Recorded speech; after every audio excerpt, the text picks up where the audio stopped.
ಹರೇ ಕೃಷ್ಣ. ಎಲ್ಲ ಕೇಳುಗರಿಗೂ ಶ್ರೀಮದ್ ಭಾಗವತದ ಅಧ್ಯಯನಕ್ಕೆ ಸ್ವಾಗತ. ಶ್ರೀಮದ್ ಭಾಗವತದ 9ನೆಯ ಸ್ಕಂದದಲ್ಲಿ ನಾವು ಪ್ರಭು ಶ್ರೀರಾಮಚಂದ್ರನ ಚರಿತ್ರೆಯನ್ನು ಕುರಿತು ತಿಳಿದುಕೊಳ್ಳುತ್ತಿದ್ದೇವೆ. ಗುರುವರ್ತೆ ತ್ಯಕ್ತರಾಜ್ಯೋ ವ್ಯಚರದನುವನಂ ಪದ್ಮಪದ್ಮ್ಯಾಂ ಪ್ರಿಯಾಯ ಪಾಣಿಸ್ಪರ್ಶ ಅಕ್ಷಮಾಭ್ಯಾಂ ಮೃಜಿತಪಥರುಜೋಯೋ ಹರೀಂದ್ರಾನುಜಾಭ್ಯಾಂ ವೈರೂಪ್ಯಾತ್ ಶೂರ್ಪಣಖ್ಯ ಪ್ರಿಯ ವಿರಹರುಷಾರೋಪಿತ ಭ್ರೂವಿಜೃಂಭ ತ್ರಸ್ತಾಬ್ಧಿಬದ್ಧ ಸೇತು ಖಲದವದಹನಃ ಕೋಸಲೇಂದ್ರೋವತಾನ್ನ. ಪ್ರಭು ಶ್ರೀರಾಮಚಂದ್ರನು ತನ್ನ ತಂದೆಯ ವಚನ ಪಾಲನೆಗಾಗಿ ಕೂಡಲೇ ರಾಜಪದವಿಯನ್ನು ತ್ಯಜಿಸಿದನು. ತನ್ನ ಪತ್ನಿಯಾದ ಸೀತಾಮಾತೆಯನ್ನು ಕೂಡಿಕೊಂಡು ಸೀತೆಯ ಕರಸ್ಪರ್ಶವನ್ನು ಕೂಡ ಸಹಿಸಲಾರದಷ್ಟು ಕೋಮಲವಾಗಿದ್ದ ತಾವರೆಯಂತಹ ಪಾದಗಳಿಂದ ಕಾಡಿನಿಂದ ಕಾಡಿಗೆ ಸಂಚರಿಸಿದನು. ಪ್ರಭುವಿಗೆ ಜೊತೆಗಾರನಾಗಿ ಕಪಿನಾಯಕನಾದ ಹನುಮಂತ ಮತ್ತು ತನ್ನ ಸ್ವಂತ ತಮ್ಮನಾದ ಲಕ್ಷ್ಮಣನೂ ಇದ್ದರು. ಇವರಿಬ್ಬರು ಶ್ರೀರಾಮನಿಗೆ ವನಸಂಚಾರದಿಂದ ಉಂಟಾದ ದಣಿವನ್ನು ನಿವಾರಿಸುತ್ತಿದ್ದರು. ಶೂರ್ಪನಖಿಯ ಮೂಗನ್ನು ಮತ್ತು ಕಿವಿಗಳನ್ನು ಛೇದಿಸಿ ಆಕೆಯನ್ನು ವಿರೂಪಗೊಳಿಸಿದ ನಂತರ ಪ್ರಭುವು ಸೀತಾಮಾತೆಯಿಂದ ದೂರವಾಗುವಂತಾಯಿತು. ಆದ್ದರಿಂದ ಅವನು ಕೋಪಗೊಂಡನು. ಕಣ್ಣು ಹುಬ್ಬುಗಳನ್ನು ಅಲುಗಿಸಿ ಸಾಗರವನ್ನು ಬೆದರಿಸಿದನು. ಆಗ ಸಾಗರವು ದಾಟುವುದಕ್ಕಾಗಿ ಪ್ರಭುವಿಗೆ ಸೇತುಬಂಧನ ಮಾಡಲು ಅನುಮತಿ ನೀಡಿತು. ಅನಂತರ ಪ್ರಭುವು ಕಾಡನ್ನೇ ಕಬಳಿಸುವ ಬೆಂಕಿಯಂತೆ ರಾವಣನನ್ನು ಕೊಲ್ಲುವುದಕ್ಕಾಗಿ ಅವನ ಸಾಮ್ರಾಜ್ಯವನ್ನು ಪ್ರವೇಶಿಸಿದನು. ಆ ಪರಮಪ್ರಭು ಶ್ರೀರಾಮಚಂದ್ರನು ನಮ್ಮನ್ನೆಲ್ಲ ಕಾಪಾಡಲಿ.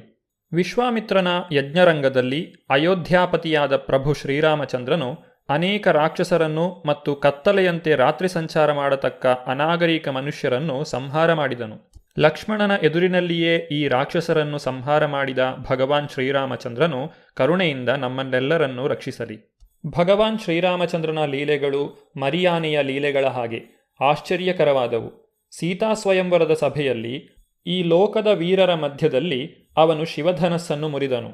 ಆ ಬಿಲ್ಲು ಅದೆಷ್ಟು ಭಾರವಾಗಿತ್ತೆಂದರೆ ಅದನ್ನು 300 ಮಂದಿ ಜನರು ಹೊತ್ತು ತಂದಿದ್ದರು. ಆದರೆ ಶ್ರೀರಾಮಚಂದ್ರನು ಅದನ್ನು ಬಗ್ಗಿಸಿ ಹದೆಯನ್ನು ಬಿಗಿದನು ಮತ್ತು ಒಂದು ಮರಿಯಾನೆಯು ಕಬ್ಬಿನ ಜಲ್ಲೆಯನ್ನು ಮುರಿಯುವಂತೆ ಅದನ್ನು ಮಧ್ಯದಲ್ಲಿ ಮುರಿದನು. ಹೀಗೆ ಪ್ರಭುವು ಸೀತಾಮಾತೆಯ ಪಾಣಿಗ್ರಹಣವನ್ನು ಮಾಡಿದನು. ಆಕೆಯು ಅವನಂತೆಯೇ ರೂಪ, ಸೌಂದರ್ಯ, ಶೀಲ, ವಯಸ್ಸು ಮತ್ತು ಸ್ವಭಾವವೇ ಮೊದಲಾದ ದಿವ್ಯ ಗುಣಗಳಿಂದ ಕೂಡಿದ್ದಳು. ಆಕೆಯು ಭಗವಂತನ ವಕ್ಷಸ್ಥಳದಲ್ಲಿ ಯಾವಾಗಲೂ ನೆಲೆಸಿರುವ ಲಕ್ಷ್ಮಿಯಾಗಿದ್ದಳು. ಸ್ಪರ್ಧಿಗಳ ಸಭೆಯಲ್ಲಿ ಸೀತೆಯನ್ನು ಗೆದ್ದು ಅವಳ ಮನೆಯಿಂದ ಹಿಂದಿರುಗುತ್ತಿದ್ದಾಗ ಭಗವಾನ್ ಶ್ರೀರಾಮಚಂದ್ರನು ಪರಶುರಾಮನಿಗೆ ಎದುರಾದನು. ಪರಶುರಾಮನು 21 ಬಾರಿ ಭೂಮಿಯನ್ನು ನಿಕ್ಷತ್ರಿಯವನ್ನಾಗಿ ಮಾಡಿದ್ದರೂ ಭಗವಾನ್ ರಾಮಚಂದ್ರನಿಂದ ಪರಾಭವಕ್ಕೆ ಒಳಗಾದನು.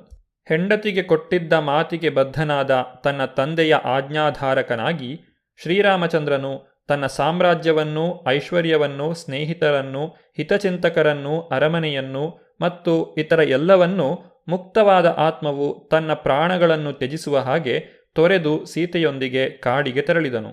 ಕಷ್ಟಕರವಾದ ಬದುಕನ್ನು ಸ್ವೀಕರಿಸಿಕೊಂಡು ತನ್ನ ಅಜೇಯವಾದ ಧನಸ್ಸನ್ನು ಮತ್ತು ಬಾಣಗಳನ್ನು ಕೈಯಲ್ಲಿ ಹಿಡಿದುಕೊಂಡು ಪ್ರಭು ಶ್ರೀರಾಮಚಂದ್ರನು ಕಾಡಿನಲ್ಲಿ ಸಂಚರಿಸುತ್ತಿದ್ದನು. ಆ ಸಮಯದಲ್ಲಿ ಕಾಮಾಭಿಲಾಷೆಯಿಂದ ಕಲಂಕಿತೆಯಾದ ರಾವಣನ ತಂಗಿಯ ಮೂಗನ್ನು, ಕಿವಿಗಳನ್ನು ಕತ್ತರಿಸಿ ಅವಳನ್ನು ವಿರೂಪಗೊಳಿಸಿದನು. ಅದಲ್ಲದೆ ಖರ, ತ್ರಿಶಿರ ಮತ್ತು ದೂಷಣ ಪ್ರಮುಖರಾದ ಆಕೆಯ 14,000 ಮಂದಿ ರಾಕ್ಷಸ ಮಿತ್ರರನ್ನೂ ವಧಿಸಿದನು. 10 ತಲೆಗಳಿಂದ ಕೂಡಿದ ರಾವಣನು ಸೀತೆಯ ಸುಂದರ ಮತ್ತು ಆಕರ್ಷಕ ಲಕ್ಷಣಗಳನ್ನು ಕೇಳಿದಾಗ ಅವನ ಮನಸ್ಸು ಕಾಮಾಭಿಲಾಷೆಯಿಂದ ಉದ್ವೇಗಕ್ಕೆ ಒಳಗಾಯಿತು. ಅವನು ಆಕೆಯನ್ನು ಕದ್ದು ತರಲು ತೆರಳಿದನು. ಪ್ರಭು ಶ್ರೀರಾಮಚಂದ್ರನನ್ನು ಅವನ ಆಶ್ರಮದಿಂದ ಬೇರ್ಪಡಿಸುವುದಕ್ಕಾಗಿ ರಾವಣನು ಮಾರೀಚನನ್ನು ಒಂದು ಚಿನ್ನದ ಜಿಂಕೆಯ ರೂಪದಲ್ಲಿ ಕಳುಹಿಸಿದನು. ಆಶ್ಚರ್ಯಕರವಾದ ಆ ಜಿಂಕೆಯನ್ನು ಪ್ರಭು ಶ್ರೀರಾಮಚಂದ್ರನು ನೋಡಿದಾಗ ಅವನು ತನ್ನ ನಿವಾಸದಿಂದ ಹೊರಹೊರಟನು ಮತ್ತು ಅದನ್ನು ಬೆನ್ನಟ್ಟಿಕೊಂಡು ಹೋದನು. ಕೊನೆಗೆ ಅದನ್ನು ಒಂದು ಹರಿತವಾದ ಬಾಣದಿಂದ ಹೊಡೆದು ಕೊಂದನು. ಶ್ರೀರಾಮಚಂದ್ರನು ವನವನ್ನು ಪ್ರವೇಶಿಸಿದಾಗ ಮತ್ತು ಲಕ್ಷ್ಮಣನು ಕೂಡ ಇಲ್ಲದೇ ಇದ್ದಾಗ ರಾಕ್ಷಸನಾದ ರಾವಣನು ವಿದೇಹರಾಜನ ಕುಮಾರಿಯಾದ ಸೀತಾದೇವಿಯನ್ನು ಕುರಿಕಾಯುವವನಿಲ್ಲದೆ ಇದ್ದಾಗ ಅರಕ್ಷಿತ ಸ್ಥಿತಿಯಲ್ಲಿರುವ ಕುರಿಯನ್ನು ಒಂದು ಹುಲಿ ಹಿಡಿಯುವ ಹಾಗೆ ಕದ್ದುಕೊಂಡು ಹೋದನು. ವಾಸ್ತವಿಕವಾಗಿ ರಾವಣನಿಗೆ ಸೀತೆಯನ್ನು ಒಯ್ಯುವುದು ಅಸಾಧ್ಯವಾಗಿತ್ತು. ರಾವಣನು ಕೊಂಡು ಹೋದ ಸೀತೆಯ ಆಕೃತಿಯು ಸೀತಾಮಾತೆಯ ಪ್ರಾತಿನಿಧಿಕ, ಅಂದರೆ ಅದು ಮಾಯಾಸೀತೆಯಾಗಿತ್ತು. ಇದನ್ನು ಸ್ಕಂದ ಪುರಾಣದಲ್ಲಿ ಸ್ಪಷ್ಟಪಡಿಸಲಾಗಿದೆ. ಸೀತೆಯು ಅಗ್ನಿ ಪರೀಕ್ಷೆಗೆ ಒಳಗಾದಾಗ ನಿಜವಾದ ಸೀತೆಯು ಆ ಅಗ್ನಿಯಿಂದ ಹೊರಬಂದಳು. ಭಗವಾನ್ ಶ್ರೀರಾಮಚಂದ್ರನು ಮನುಷ್ಯ ರೂಪವನ್ನು ತಾಳಿದ್ದನು. ಅವನು ರಾವಣನಿಂದ ಹತನಾದ ಜಟಾಯುವಿನ ಉತ್ತರ ಕ್ರಿಯೆಗಳನ್ನು ನೆರವೇರಿಸಿದನು. ಆಮೇಲೆ ಭಗವಂತನು ಕಬಂಧನೆಂಬ ಹೆಸರುಳ್ಳ ರಾಕ್ಷಸನನ್ನು ವಧಿಸಿದನು. ಅನಂತರ ಕಪಿನಾಯಕರೊಡನೆ ಸಖ್ಯವನ್ನು ಮಾಡಿಕೊಂಡು ವಾಲಿಯನ್ನು ಸಂಹರಿಸಿ ಸೀತಾಮಾತೆಯನ್ನು ಬಿಡುಗಡೆ ಮಾಡಲು ಏರ್ಪಾಡುಗಳನ್ನು ಮಾಡುತ್ತಾ ಸಮುದ್ರದ ತೀರಕ್ಕೆ ಹೋದನು. ರಾವಣನು ಸೀತಾಪಹಾರ ಮಾಡಿದಾಗ ದಾರಿಯಲ್ಲಿ ಅವನನ್ನು ಭಾರೀ ಪಕ್ಷಿಯಾಗಿದ್ದಂತಹ ಜಟಾಯುವು ತಡೆದನು. ಆದರೆ ಬಲಿಷ್ಠನಾದ ರಾವಣನು ಯುದ್ಧದಲ್ಲಿ ಜಟಾಯುವನ್ನು ಸೋಲಿಸಿದ್ದಲ್ಲದೆ ಅವನ ರೆಕ್ಕೆಗಳನ್ನು ತುಂಡರಿಸಿದನು. ರಾಮಚಂದ್ರನು ಸೀತೆಯನ್ನು ಹುಡುಕಾಡುತ್ತಿದ್ದಾಗ ಅವನು ಜಟಾಯುವನ್ನು ಮರಣಸನ್ನ ಸ್ಥಿತಿಯಲ್ಲಿ ಕಂಡನು ಮತ್ತು ಸೀತೆಯನ್ನು ರಾವಣನು ಅಪಹರಿಸಿಕೊಂಡು ಹೋದನೆಂಬುದನ್ನು ಜಟಾಯುವಿನಿಂದ ತಿಳಿದುಕೊಂಡನು. ಜಟಾಯುವು ಮೃತನಾಗಲು ಪ್ರಭು ಶ್ರೀರಾಮಚಂದ್ರನು ಉತ್ತರ ಕ್ರಿಯೆಯನ್ನು ಮಾಡಿ ಒಬ್ಬ ಮಗನ ಕರ್ತವ್ಯವನ್ನು ನೆರವೇರಿಸಿದನು. ಅದಾದ ಮೇಲೆ ಸೀತಾ ವಿಮೋಚನೆಗಾಗಿ ವಾನರರ ಸಖ್ಯವನ್ನು ಮಾಡಿಕೊಂಡನು. ಭಗವಾನ್ ಶ್ರೀರಾಮಚಂದ್ರನು ಸಮುದ್ರ ತೀರವನ್ನು ತಲುಪಿದ ನಂತರ ಸಮುದ್ರರಾಜನು ಬರುವುದನ್ನು ಎದುರು ನೋಡುತ್ತಾ 3 ದಿನಗಳ ಕಾಲ ಉಪವಾಸವನ್ನು ಆಚರಿಸಿದನು. ಸಮುದ್ರರಾಜನು ಬಾರದೇ ಇರಲು ಭಗವಂತನು ತನ್ನ ಕ್ರೋಧಲೀಲೆಗಳನ್ನು ಪ್ರದರ್ಶಿಸಿದನು. ಸಮುದ್ರದ ಮೇಲೆ ತನ್ನ ದೃಷ್ಟಿಯನ್ನು ಬೀರಿದ ಮಾತ್ರದಿಂದಲೇ ಅದರೊಳಗೆ ವಾಸಿಸುವ ಎಲ್ಲಾ ಜಲಚರ ಪ್ರಾಣಿಗಳು ಭಯದಿಂದ ದಿಗ್ಭ್ರಮೆಗೊಂಡವು. ಅಷ್ಟರಲ್ಲಿ ಸಮುದ್ರರಾಜನು ಹೆದರಿದವನಾಗಿ ಭಗವಾನ್ ಶ್ರೀರಾಮಚಂದ್ರನನ್ನು ಪೂಜಿಸುವ ಸಲುವಾಗಿ ಸಕಲ ಸಾಮಗ್ರಿಗಳೊಂದಿಗೆ ಅವನಲ್ಲಿಗೆ ಬಂದನು. ಭಗವಂತನ ಪಾದಾರವಿಂದಗಳಿಗೆ ಬೀಳುತ್ತಾ ಈ ರೀತಿಯಾಗಿ ನುಡಿದನು: ಹೇ ಸರ್ವವ್ಯಾಪಕನಾದ ಪರಮಪುರುಷನೇ, ನಾವು ಜಡಬುದ್ಧಿಯವರಾಗಿದ್ದೇವೆ. ನೀನು ಯಾರೆಂದು ನಾವು ತಿಳಿದುಕೊಂಡಿರಲಿಲ್ಲ. ಆದರೆ ಈಗ ನೀನು ಪರಮಪುರುಷನು, ಸಮಗ್ರ ವಿಶ್ವದ ಒಡೆಯನು, ಅವ್ಯಯನು ಮತ್ತು ಆದಿ ದೇವೋತ್ತಮ ಪುರುಷನು ಎಂದು ತಿಳಿದುಕೊಂಡೆವು.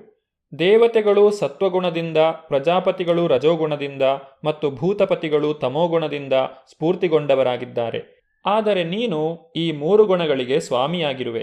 ನನ್ನ ಪ್ರಭುವೆ, ನನ್ನ ನೀರನ್ನು ನೀನು ಇಷ್ಟ ಬಂದ ಹಾಗೆ ಉಪಯೋಗಿಸಬಹುದು. ನಿಜವಾಗಿಯೂ 3 ಲೋಕಗಳ ಕ್ಷೋಭೆಗೆ ಮತ್ತು ಗೋಳಾಟಕ್ಕೆ ದೊಡ್ಡ ಕಾರಣವಾಗಿರುವ ರಾವಣನು ನೆಲೆಸಿರುವಲ್ಲಿಗೆ ನೀನು ನನ್ನ ಜಲವನ್ನು ದಾಟಿ ಹೋಗಬಹುದು. ಆ ರಾವಣನು ವಿಶ್ರವಾಮುನಿಯ ಮಗನಾಗಿದ್ದಾನೆ. ದಯವಿಟ್ಟು ಅಲ್ಲಿಗೆ ಹೋಗಿ ಅವನನ್ನು ಸಂಹರಿಸು ಮತ್ತು ನಿನ್ನ ಪತ್ನಿಯಾದ ಸೀತಾದೇವಿಯನ್ನು ಮರಳಿ ಪಡೆದುಕೋ. ಹೇ ಮಹಾವೀರನೇ, ನಿನಗೆ ಲಂಕೆಗೆ ಹೋಗುವುದಕ್ಕೆ ನನ್ನ ಜಲವು ಏನೊಂದೂ ತೊಂದರೆಯನ್ನು ಒಡ್ಡುವುದಿಲ್ಲ. ಆದರೂ ನಿನ್ನ ದಿವ್ಯ ಕೀರ್ತಿಯನ್ನು ಹಬ್ಬಿಸುವುದಕ್ಕಾಗಿ ದಯಮಾಡಿ ಅದರ ಮೇಲೆ ಒಂದು ಸೇತುವೆಯನ್ನು ನಿರ್ಮಿಸು. ನಿನ್ನ ಈ ಆಶ್ಚರ್ಯಕರವಾದ ಅಸಾಮಾನ್ಯ ಕಾರ್ಯವನ್ನು ನೋಡಿ ಭವಿಷ್ಯದಲ್ಲಿ ಸಕಲ ಮಹಾವೀರರು ಮತ್ತು ರಾಜರು ನಿನ್ನ ಮಹಿಮೆಗಳನ್ನು ಗಾನ ಮಾಡುವರು. ದೇವೋತ್ತಮ ಪರಮಪುರುಷನಾದ ಭಗವಾನ್ ಶ್ರೀರಾಮಚಂದ್ರನು ಸರ್ವಶಕ್ತನಾಗಿರುವುದು ಅವನ ಒಂದು ಲಕ್ಷಣವಾಗಿದೆ. ಭಗವಂತನು ಭೌತಿಕ ವಿಘ್ನಗಳನ್ನು ಅಥವಾ ಅನುಕೂಲತೆಗಳನ್ನು ಲಕ್ಷಿಸದೆ ಕಾರ್ಯ ಮಾಡಬಲ್ಲನು. ಭಗವಾನ್ ಶ್ರೀರಾಮಚಂದ್ರನು ಕಲ್ಲನ್ನು ತೇಲುವಂತೆ ಮಾಡಿ ಕಲ್ಲುಗಳಿಂದ ನೀರಿನ ಮೇಲೆ ಸೇತುವೆಯನ್ನು ನಿರ್ಮಿಸಿದನು. ಇದು ಭಗವಂತನ ಅಸಾಧಾರಣ ಆಶ್ಚರ್ಯಕರ ಶಕ್ತಿಗೆ ನಿದರ್ಶನವಾಗಿದೆ. ಭಗವಾನ್ ಶ್ರೀಕೃಷ್ಣನು ಸ್ವತಃ ಭಗವದ್ಗೀತೆಯಲ್ಲಿ ಹೇಳಿರುವಂತೆ, ಜನ್ಮಕರ್ಮ ಚ ಮೇ ದಿವ್ಯಂ ಏವಂ ಯೋ ವೇತ್ತಿ ತತ್ವತಃ ತ್ಯಕ್ತ್ವಾ ದೇಹಂ ಪುನರ್ಜನ್ಮ ನೈತಿ ಮಾಮೇತಿ ಸೋರ್ಜುನ. ಹೇ ಅರ್ಜುನನೇ, ನನ್ನ ಅವತಾರದ ಮತ್ತು ಕಾರ್ಯಗಳ ದಿವ್ಯ ರೀತಿಗಳನ್ನು ತಿಳಿದವನು ದೇಹತ್ಯಾಗ ಮಾಡಿದ ಮೇಲೆ ಈ ಭೌತಿಕ ಜಗತ್ತಿನಲ್ಲಿ ಪುನರ್ಜನ್ಮವನ್ನು ಪಡೆಯುವುದಿಲ್ಲ.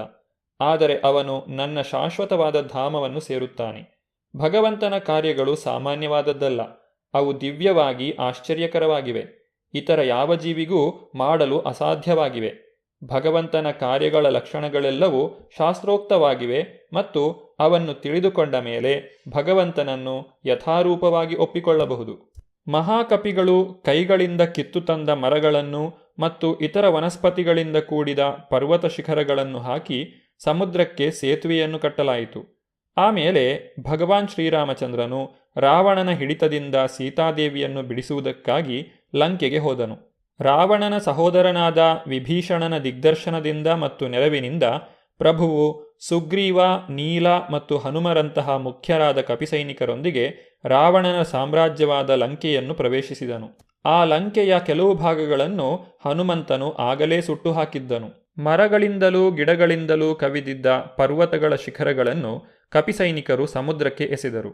ಆಗ ಅವು ಭಗವಂತನ ಪರಮೇಚ್ಛೆಯಿಂದ ತೇಲಲು ತೊಡಗಿದವು. ಭಗವಂತನ ಇಚ್ಛೆಯಿಂದ ಅನೇಕ ಮಹಾಲೋಕಗಳು ಭಾರರಹಿತವಾಗಿ ಹತ್ತಿಯ ಉಂಡೆಗಳ ಹಾಗೆ ಅಂತರಿಕ್ಷದಲ್ಲಿ ತೇಲಾಡುತ್ತವೆ. ಇದು ಸಾಧ್ಯವಾದರೆ ಮಹಾಪರ್ವತ ಶಿಖರಗಳು ನೀರಿನ ಮೇಲೆ ತೇಲಲು ಏಕೆ ಸಾಧ್ಯವಾಗಬಾರದು? ಇದು ದೇವೋತ್ತಮ ಪರಮಪುರುಷನ ಸರ್ವಶಕ್ತತೆಯಾಗಿದೆ. ಭಗವಾನ್ ಶ್ರೀರಾಮಚಂದ್ರನ ಚರಿತ್ರೆಯ ಮುಂದುವರಿದ ಭಾಗವನ್ನು ನಾವು ಮುಂದಿನ ಸಂಚಿಕೆಯಲ್ಲಿ ನೋಡೋಣ. ಧನ್ಯವಾದಗಳು. ಹರೇ ಕೃಷ್ಣ.